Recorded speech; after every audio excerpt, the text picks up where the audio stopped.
by the prickling of my thumbs. Something wicked this way comes. Open the locks, whoever. No! How now, you secret, black, and midnight hags? What's it you do? I'm thinking about a name. I conjure you by that which you profess, however you come to know it. Answer me, though you untie the winds and let them fight against the churches, though the yeasty waves confounded and swallow navigation up, though bladed corn can be lodged and trees blown down, though castles topple on their waters' heads, through palaces and pyramids do slope their heads to their foundations, through the treasure of nature's germans tumble all together, even till the destruction sicken. Answer me to what I ask you. Speak! Lancer! Say if the hat's rearer, hear it from our mouths or from our masters. Good. Let me see him. Poor and sow's blood that hath eaten her 9 farrow grease that sweeten. From the murderer's gibbet throw into the flame. Come high or low, thyself in office deftly show. Tell me, thou unknown power. He knows thy thought, hear his speech, but say thou not. Beware Macbeth, beware the Thane of Fife, dismiss me enough. Whatever thou art, for thy good caution, thanks. Thou hast harped my fear all right, but one word more. He will not be commanded.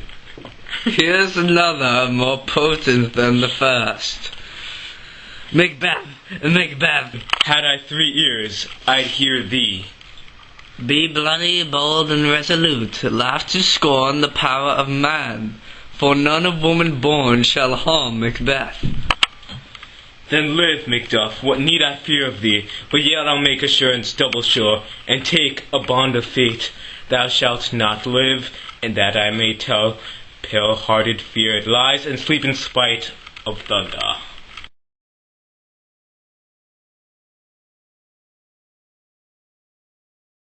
What is this that rises like the issue of a king, and wears upon his baby brow the round and top of sovereignty? Listen, but speak not to it. Be lion-mettled, proud, and take no care. Who chafes? Who frets? Or where conspirers are? Macbeth shall never vanquished be until great Birnam Wood to high Dunsane Hill shall come against him. That will never be.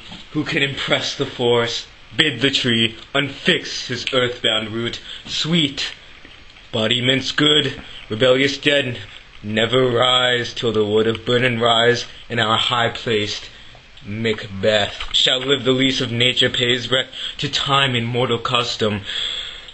Yet my heart throbs to know one thing. Tell me if your aught can tell so much. Shall Banquo's issue ever reign in this king? Dumb. Seek to know no more. I will be satisfied. Deny me this, and an eternal curse fall on me. Let me know. Why sinks that cauldron, and what noise is this? Show. Show his eyes and grieve his heart. Come let shadows so depart. That's it. To like the spirit of Banquo, down thy crown to sear mine eyeballs, and thy hair, thou other gold-bound brows like the first, a third is like the former, filthy hags. Why do you show me this? A fourth start eyes. What will the lines stretch out to the crack of doom? Another yet, the 7th, I'll see no more. And yet the 8th power appears, who bears a glass which shows me many more, and some I see that twofold balls and treble scepters carry. Horrible sight. Now I see 'tis true. For the blood-bolted Banquo smiles upon me and points at them for his... What is this soul? Aye, sir. All this is so. But why stands Macbeth thus amazedly? Come, sisters, cheer we up his sprites, and show the best of our delights. I'll charm the air to give a sound, while you perform your antic round, that this great king may kindle say, our duties did his welcome pay. Where are they? Gone? Let this pernicious hour stand accursed in the calendar. Come in without there. Turn the music up in the headphones. What your grace will? I got you. Yeah, if you feeling like a pig, nigga, gone, brush your shoulders off. No, my lord. Came they not by you. No, indeed, my lord. Infected be the air whereon they ride, and damned all those that trust them. I did hear the galloping of horses, but Niggas is crazy, baby. Don't forget that boy. 2 or 3, my lord, that bring you word. Macbeth is fled to England. Be locked like boss, trying to hustle some things. That go with the pause. my good lord. Feeling like my hand was forced. Middle Going finger. down. We have this. time those thou anticipast past my dread exploits. The flighty purpose never is overtook, unless the deed go with it. From this moment the very firstlings of my heart shall be two firstlings of my hand, and even now to crown my thoughts with acts, be it thought and done. The castle of Macduff I will surprise, seize upon Fife, give the edge, oh the sword, his wife, his babes, and all unfortunate souls that trace him in his line. No boasting like a fool, this deed I'll do before this purpose cool. But no more sights, what are these gentlemen? Come bring me where they are.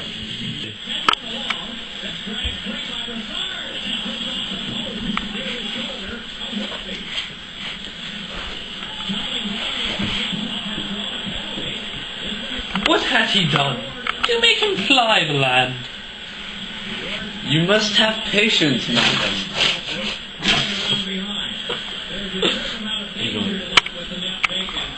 His flight was madness. When our actions do not, our fears do make us traitors.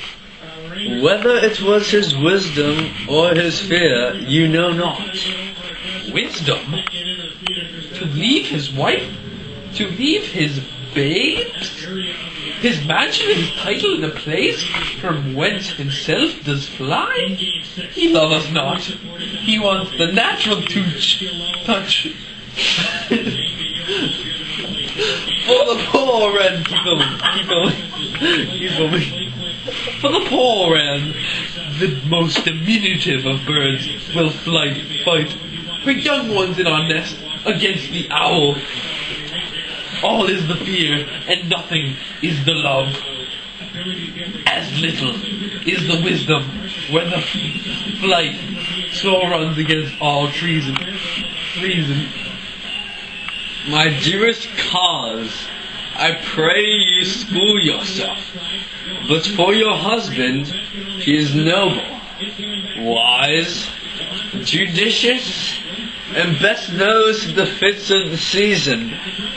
I dare you not speak further, but cruel are the times when we are traitors, and do not know ourselves, when we hold rumour from what we fear, yet know not what we fear. Indeed, but float upon a wild and violent sea, each way and move, I take my leave of you. Indeed, my wig is fallen out. Shall not be long, but I'll be here again. Oh, mommy, your wig dropped. things of the Shut up, west son. recede or else climb upward to what they were before. Indeed. Yes. My pretty cousin, blessing upon you. Fathered he is, and yet he's fatherless. I am so much a fool. Should I stay longer? It would be my disgrace and your discomfort. I take my leave at once. Sirrah, your father's dead. Sirrah, listen to me.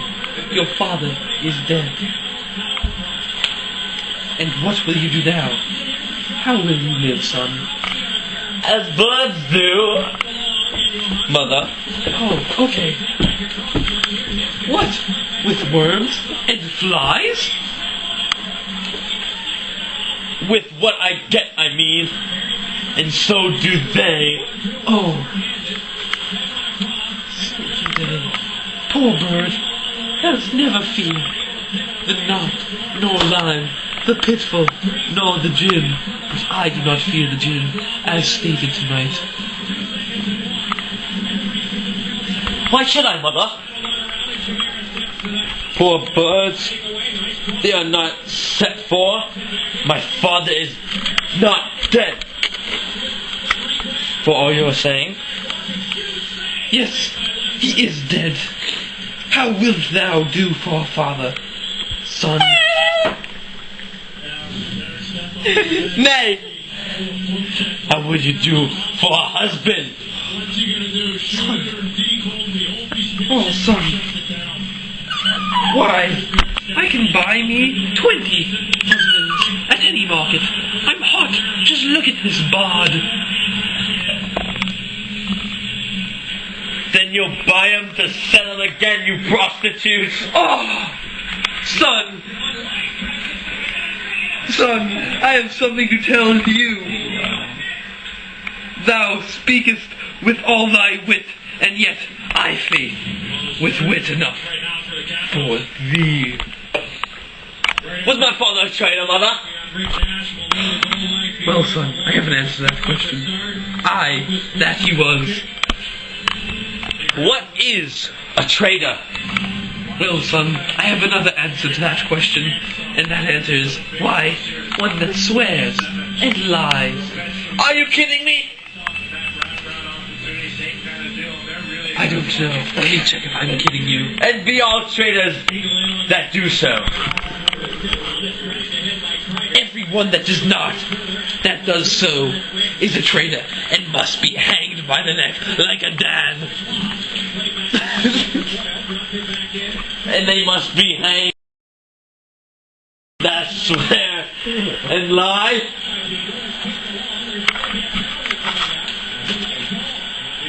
Everyone.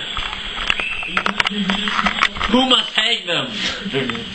Why, the honest man.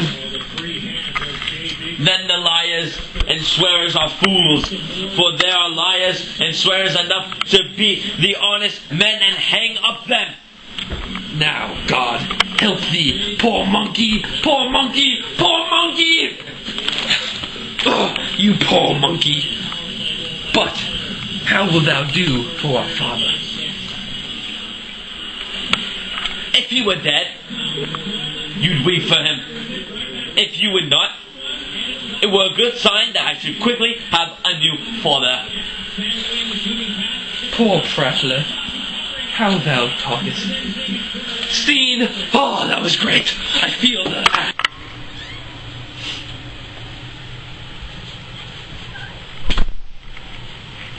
Bless you, fair dame. I am not to you known, though in your state of honor I am perfect. I doubt some danger does approach you nearby. If you will take a homely man's advice, be not found here. Hence with your little ones, to fight you thus, methinks I am too savage. To do worse to you, you were cruelty. Which is too nigh you, person. Heaven preserve you. I dare abide no longer.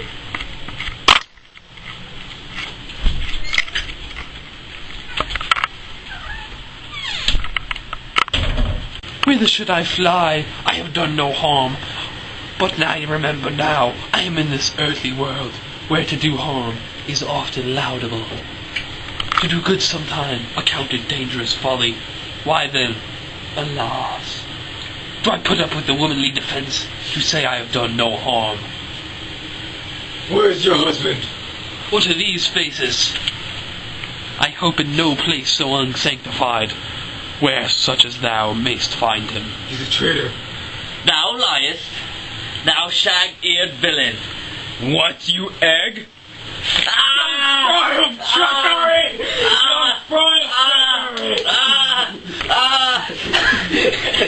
He has killed me, mother. Run away. I'll pray for you. I will run away as long as I get this book and read my lines.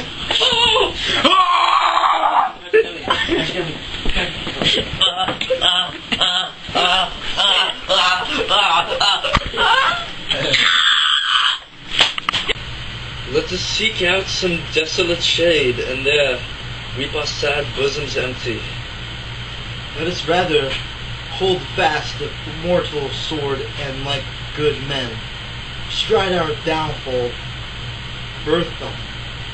Each new morn, new widows howl, new elephants cry, new sorrows strike heaven on the face that it resounds as if it felt with Scotland, and yelled out like syllable of dollar. What I believe, I'll wear. What know, believe, and what I can redress, as I shall find the time to friend, I will. What you have spoke, it may be so. Perchance, this tyrant, whose sole name blisters our tongues, was once thought honest. You have loved him well, yet not touched you yet. I am young, but something.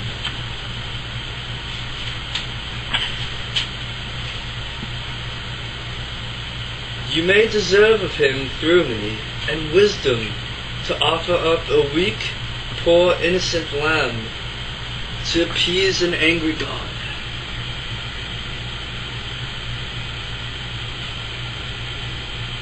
I am not treacherous. But Macbeth is. A good and virtuous nature may recoil in an imperial charge, but I shall crave your pardon. That which you are, my thoughts cannot transpose. Angels are bright still, though the brightest fell. Though all things foul would wear the brows of grace, yet grace must still look so. I have lost my hopes. Perchance even though where I did find my doubts, why in that rawness I left your wife and child.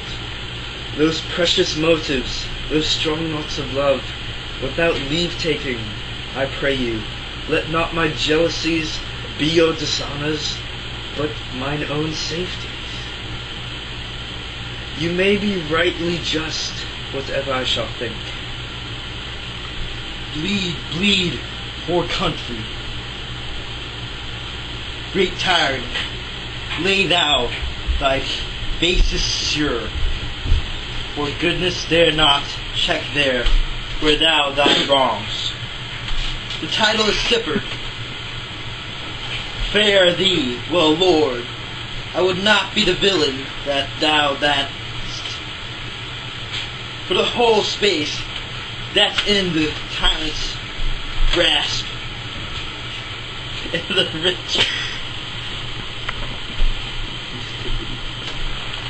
the rich east to boot. Be not offended, I speak not as an absolute fear of you. I think our country sinks beneath the yoke. It weeps, it bleeds, and each new day a gash is added to her wounds. I think with all there would be hands uplifted in my right, and here from gracious England have I offer of goodly thousands. But for all this, when I shall tread upon the tyrant's head, or wear it on my sword, Yet my poor country shall have more vices than it had before, more suffer and more sundry ways than ever, by him that shall succeed. What should he be? It is myself I mean, in whom I know all the particulars of vice so grafted, that, when they shall be opened, black Macbeth will seem as pure as snow, and the poor state esteem him as a lamb, being compared with my confineless harms. Not in the legions of horrid hell can come devil more damned and evils to top Macbeth. I grant him bloody, luxurious, avaricious, false, deceitful, sudden, malicious, smacking of every sin that has a name, but there's no bottom, none. In my voluptuousness, your wives, your daughters, your matrons, and your maids cannot fill up the cistern of my lust, and my desire, or continent impediments would overbear that did oppose my will. Better Macbeth than such as one terrain. Boundless untemperance. In nature is a tyranny. It had been the ultimate timely emptying of the happy throne and fall of many kings. But fear not. Yet to take upon what is yours, you may convey your pleasures in a spacious plenty, and yet seem cold. In time you may so hoodwink. We have willing dames enough. There cannot be that vulture in you to devour so many as will to greatness dedicate themselves, finding it so inclined. With this there grows in my most ill-composed affection such a staunchless avarice that, were I king, I should cut off the nobles for their lands, desire his jewels, and the other's house, and my more having would be as a sauce to make me hunger more. That I should forge quarrels unjust against the good and loyal, destroying them for wealth. This avarice sticks deeper, grows with more pernicious root than summer seeming lust. It had been the sword of our slain kings. Yet do not fear, Scotland hath poisons to fill up your will of your mere own. All these are portable with other graces weighed. Becoming graces, as justice, verity, temperance, stableness, bounty, perseverance, mercy, lowliness, devotion, patience, courage, fortitude. I have no relish of them, but abound in the division of each several crime, acting it many ways. Nay, had I power, I should pour the sweet milk of concord into hell, uproar the universal peace, confound all unity on earth. O Scotland, O Scotland! If such a one be fit to govern, speak. I am as I have spoken. Fit to govern? No, not to live. O nation miserable, with an untitled tyrant, bloody scapegoat. When shalt thou see thy woesome days again?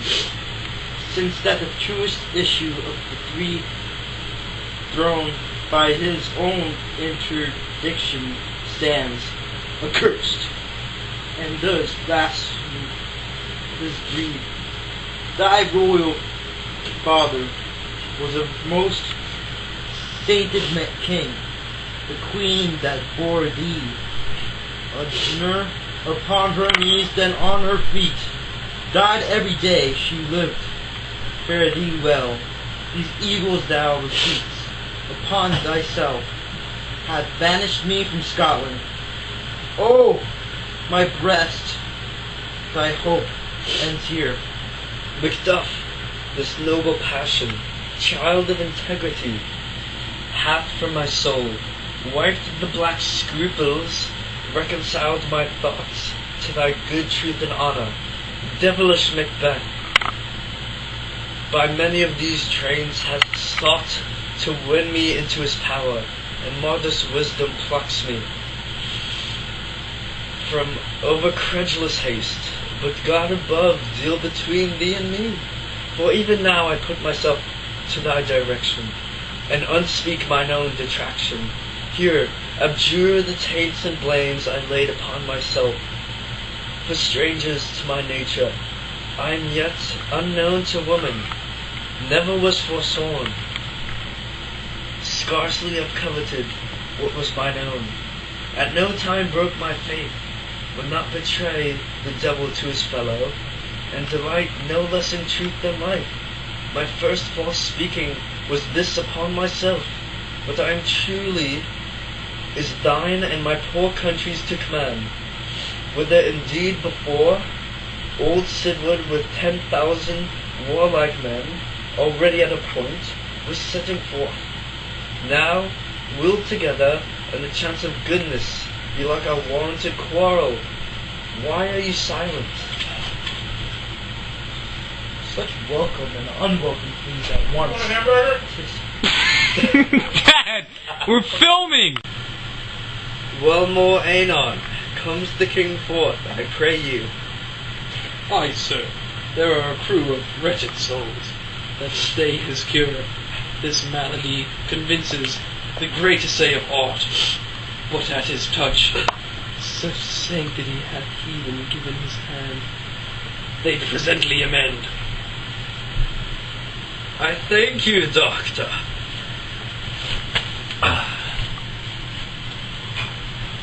What's the disease he means? Well, 'tis called the evil, a most miraculous work in this good king, which often since my hair remain in England I have seen him do. How he solicits heaven himself best knows, but strangely visited people, all swollen and ulcerous, pitiful to the eye. The mere despair of surgery he cures, hanging a golden stamp about their necks, put on with holy prayers interspoken.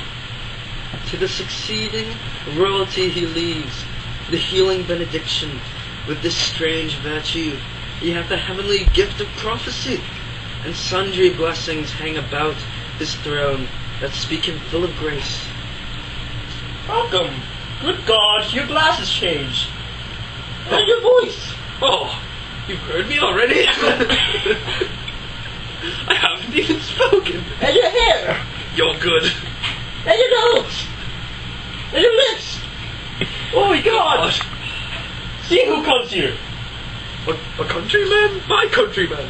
But yet, I know him not. My ever-gentle cousin. Welcome, Hitler. I know him now. Good God! Bedtimes remove the means that make us strangers. Sir, amen. Stand Scotland, where it did. Alas, poor country, almost afraid to know itself, it cannot be called our mother. But our grave were nothing, but who knows nothing is once seen to smile, where sighs and groans and shrieks that rent the air are made not mocked, where violent sorrow seems the modern ecstasy. The dead man's knell is their sacred. As for who and good men's lives, empire, expire. Before the flowers, oh, the flowers in their capes, their caps. I think I know what he's trying to say. He's trying to say, dying or here, they sicken. Yes, yes, indeed. Oh, you mind me now.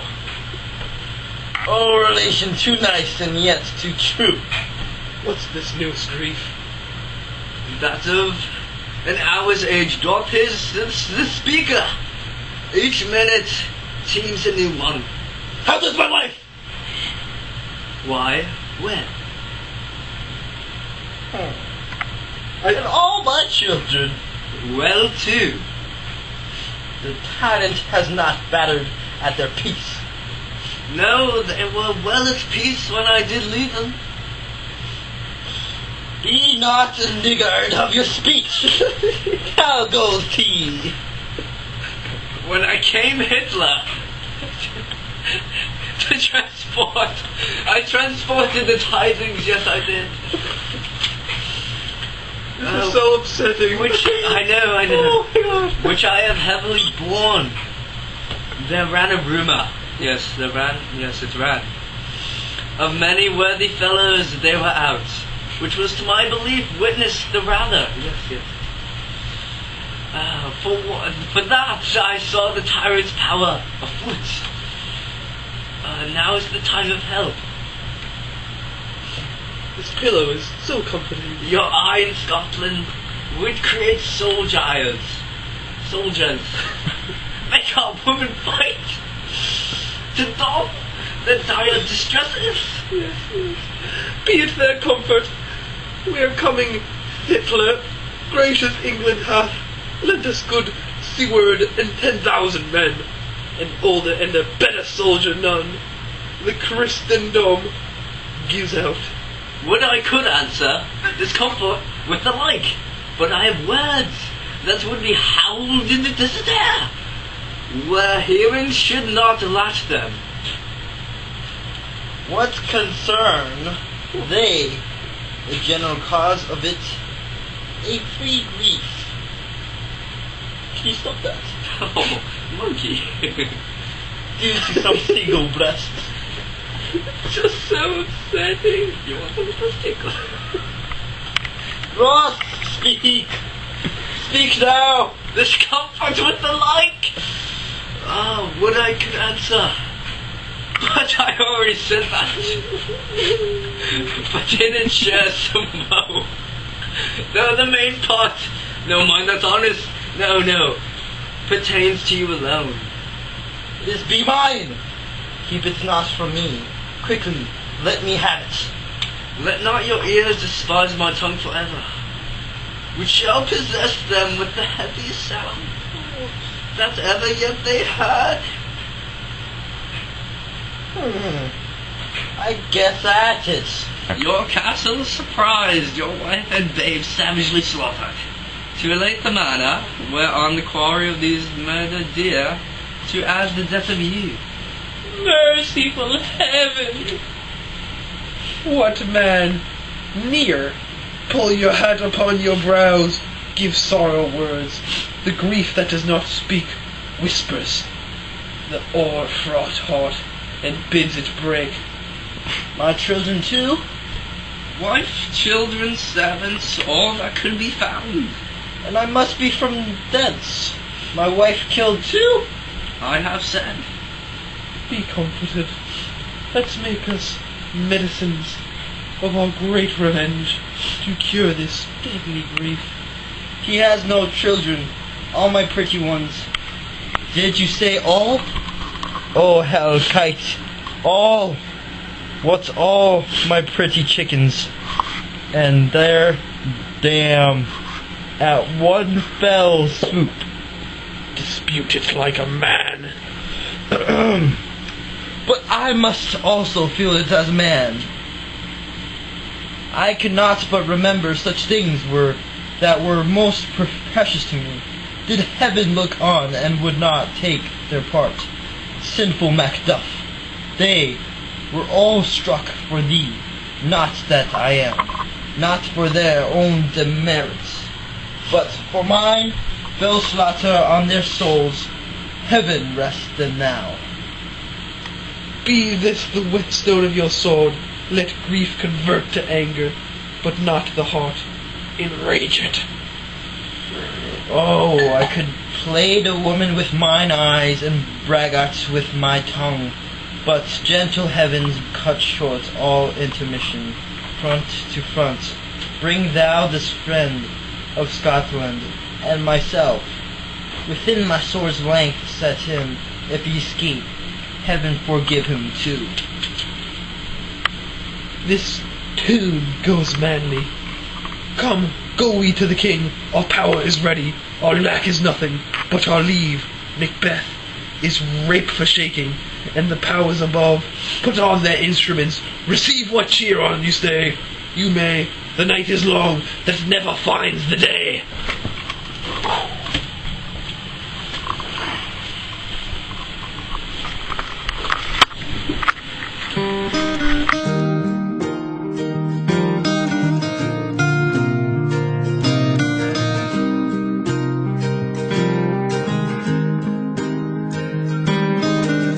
My life is brilliant. I will be satisfied.